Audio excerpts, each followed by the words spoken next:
որպեսզի կարծիք չկազմեք, եւ ես միշտ էժան բաներ եմ ցույց տալի, ու այնպես չի որ Չինաստանում ամեն ինչն է էժան։ Մի քանի բաներ գնացինք, այստեղ կան հատուկ խանութներ, որոնք տեղական սոցիալների միջոցով անուն են ձեռք բերում։ Այդ խայտի հիման վրա ահա որ թանկություն է իրանց մոտ։ Գինը վերջում կասեմ ինչ եմ ընդհանուր տվել, շաքարի գլազուրապատ մտքեր են, ուտելու է, չէ՞։ Այս քուխը որ պատատում են, Բրնձից է։ երկու հատ ելակ է ու չգիտեմ ինչ է։ Ուտեք կասեք։ Ուզում եք հենց ինչ-որ կոզինախա ինչ է սարքում են։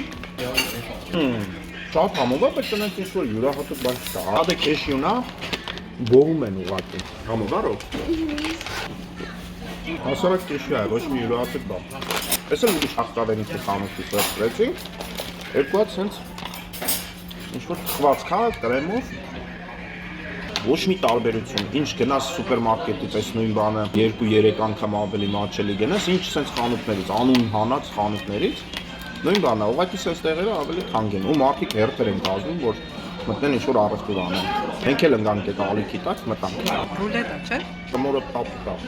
Գինը ես վերածել եմ դրամի 7500 դրամ համարյա։ Հենց որ ամեն ինչ չի էժան Չինաստանում։